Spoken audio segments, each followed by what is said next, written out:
Welcome to, no, it's not snowy Switzerland, this is Spain, near Barcelona, and the weather really is shit today. And that's really a pain in the back because today we have the opportunity to drive the new Mercedes CLS for the very first time. This car was introduced by Mercedes 2004 for the first time. This now is the third model, and since the first, they sold more than 375,000 units worldwide. But today we're going to drive that car, and it's the AMG, so the top version, and I'm going to tell you what makes that car so special to me.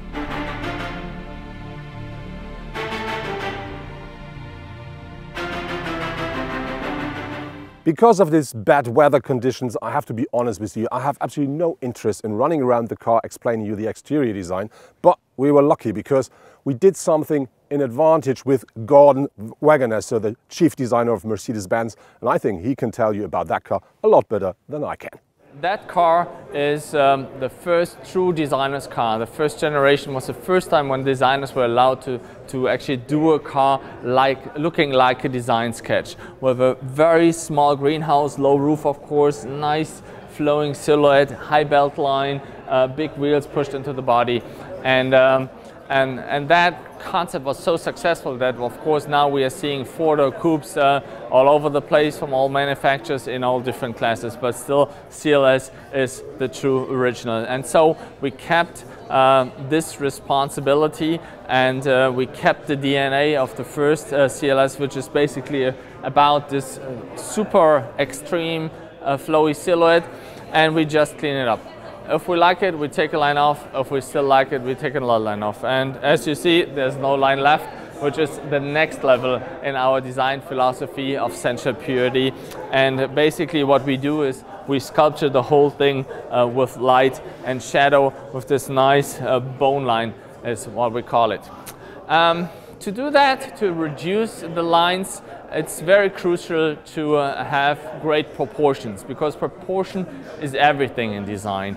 And this car has a typical Mercedes proportion, very sporty, very long dash to axle here from the first cut line to the wheel. That means the car has a long hood, has this extreme fast windshield flowing into that enormous hood and down to that upright negative tilting grille, what we call the shark nose, like a shark, negative, even more aggressive. Shark is a good example. We call that our predator face, as it is so aggressive and progressive with this triangular headlamps with the day running light signature here, making that car very aggressive and make it a predator on the street. Especially in combination with what we call our Panamerica grille, our racing grille, tilted negative. In this case here, with the AMG kit combined with a diamond insert in the purebred AMG, you get the pure Panamerica with the vertical bars. Here it works nicely with the AMG A-frame here in the lower body with these fins. So overall, it's a very progressive, very aggressive combination here. So here we are welcome in the most progressive, most sportiest and most avant-garde interior we're having. With that black in contrast to the pearl white on the exterior, we're having that pure black interior here with this open black wood wrapping around. This interior is like a glove. It's a very sporty thing with this driver-oriented cockpit, with this racing steering wheel here, with the flat section on the bottom, very tight with all the functions here onto the steering wheel. And in fact, as a tribute to the S now, we're having the cruise control on the steering wheel, so you can easily manage all distance pilot functions here right from the steering wheel. Of course, you have shift pedals, but you also have touch pads here, one for the left side and the other one for the right side here, for the right screen. Let me boot that up. And so you can operate these screens here directly while driving. The screen is bonded in 2 times 12-inch displays, and it has that sharp corner here on the side. And in contrast to this new digital world, to the new operating system which runs onto that that screens the latest at Mercedes. We're having something we call hyper analog. It's like a chrono watch, and it fulfills basically mechanical demands, and it's kind of more sustainable luxury, and we call that our jet exhaust vents. And they're basically like from a jet fighter, and in fact they turn red when they heat and they turn blue when they cool down. So that's a very cool feature in that avant-gardistic interior. And as you can see, even though that car from the exterior was so radical, so low, inside you have a lot of head clearance, you have a lot of room also in the rear. So with that, let me show you the rear of the car.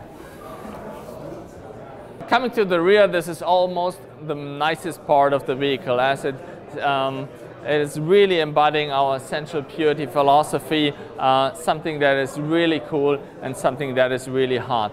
And these shoulders make that car really hot. They make it create a big stance onto the street. We have a narrow greenhouse, small greenhouse with this extreme proportion from the rear screen, and otherwise we keep that rear super clean. We combine that with very cool progressive graphics similar to the front end, to our Predator face here. We're having triangular rear lamps here with that three-dimensional glass piece illuminated, and basically showcasing the next level in technology.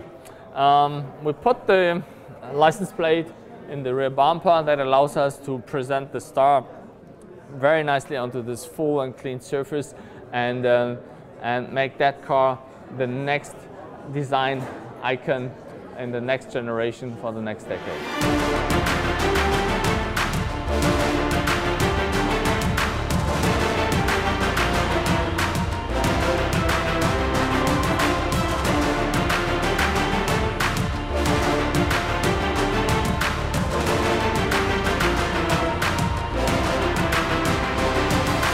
The interior of our Mercedes CLS AMG is, of course, absolutely nice and beautiful.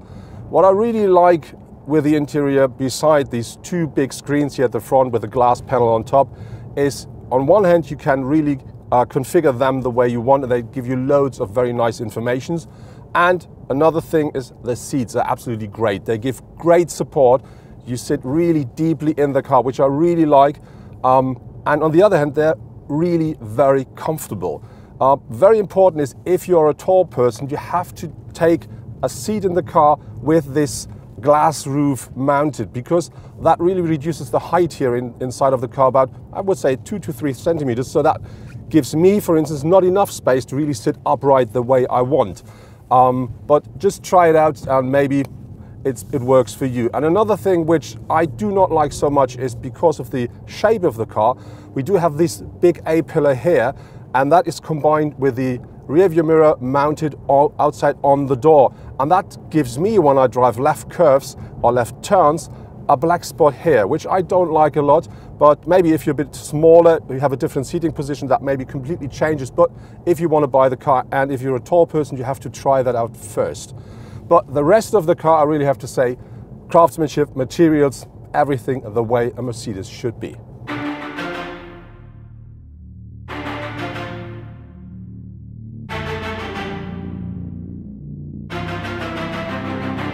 For the new CLS, Mercedes developed a complete new range of powertrains, and next to me is Jochen Tirok. Jochen knows a lot more about the engine than I do. Jochen, what will come first with the CLS? Okay, first in the CLS we will see the brand new diesel 3-liter 6-cylinder engine with 286 horsepower in one configuration and 340 horsepower in the second configuration. How about petrol? That's a diesel. That's a diesel, and we have petrol engines, a 4-cylinder and a 6-cylinder, brand new in our basket as well. So what about the 4-cylinder? There is something brand new and a lot of technology. Can we have a closer look? Yeah. Let's go.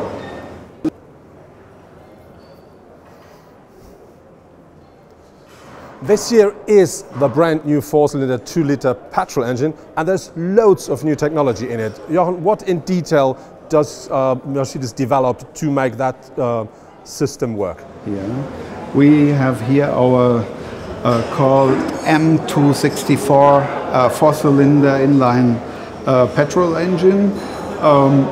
We have here a power output of 220 kilowatts, what means 306 horsepower from a 2-liter engine. Yeah, in former times that were motor racing values. Today we have it in a production car.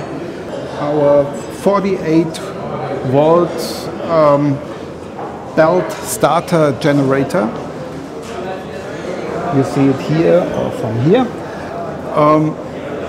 There we have a 12 kilowatt electric motor which we can use for charging or for boosting, so in both directions. That in combination with a 48 volt electrical system, yeah, gains again fuel consumption and driving comfort. And let's talk about the bigger one, because I'm lucky, yeah. I drive the AMG at the moment. Okay, let's go over.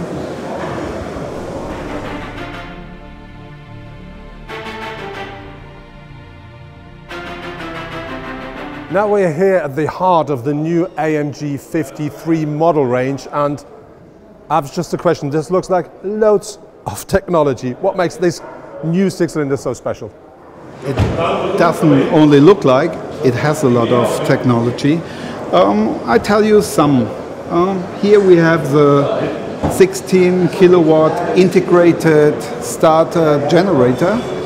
What means we have no belt drive in between, so it's directly bolted onto, inside the bell housing onto the crankshaft.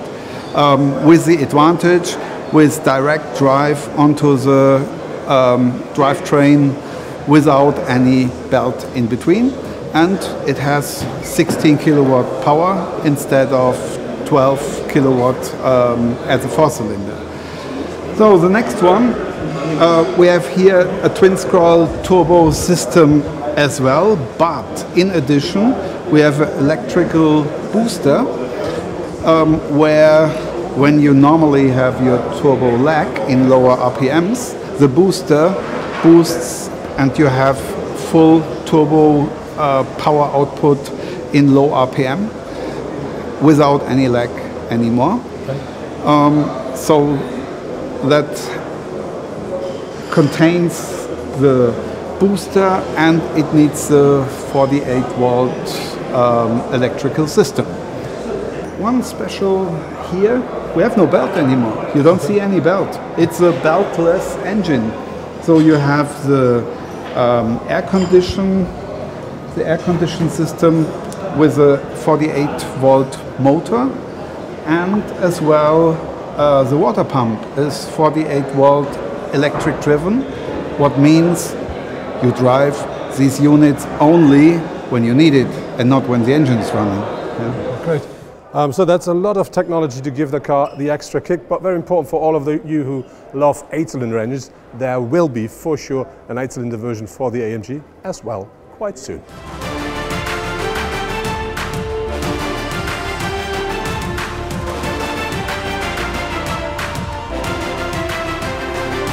Let's talk about the drive of the car. I really have to say it's an absolute pleasure to drive that first. And when you drive this AMG version, we're talking about 435 horsepower plus 22 with a boost system. And that really gives you a lot of power you can play with. On top of this, we do have different drive modes as we know from the Mercedes models. And if you want to drive easily and just have a nice day on the road, you can drive that car very smoothly. But if you change into Sport or Sport Plus, that really changes a lot. So the car really gets a beast, but still a Mercedes. And what I really like is we have a very nice sound inside of this car. It's a bit like an 8-cylinder, even though we only have 6. It's a very nice, soft sound that's not as aggressive as a real sports car, but still something that provides you with power in your ears. And what I like with the driving is the suspension really does a great job. So you can really choose between very comfortable or very crispy. And this is the same with the gearbox. We have the 9-speed gearbox here, and that really makes a perfect job there is the same. You can really say, I want a smooth drive, and the gear shift, you really will even not recognize them, or you can have really crisp and hard, and that really gives you a sports car feeling. But overall, I have to say, with this Mercedes-Benz, you have a very nice combination out of luxury and a lot of sportiness. That was our review here from Barcelona, sadly with really poor weather. But we had the CLS, the brand new AMG version. I can tell you, it's great fun driving. We're talking about 435 horsepower and another 22 horsepower as a kick with a boost. And what I really have to say regarding to the drive, with this electrical compressor, that car really had no lack of the turbo. It's really an absolute pleasure driving it. Of course, I have to tell you, I like the design a lot. This new design language of Mercedes really fits that car absolutely perfectly, gives it an absolute solid stand, really aggressive from the front. I really love that. And I have to say, that car is a coupe with 4 doors for 5 people. It's great fun to drive, absolutely comfortable. Of course, it got its price, but if you want something like it, that's absolutely worth it.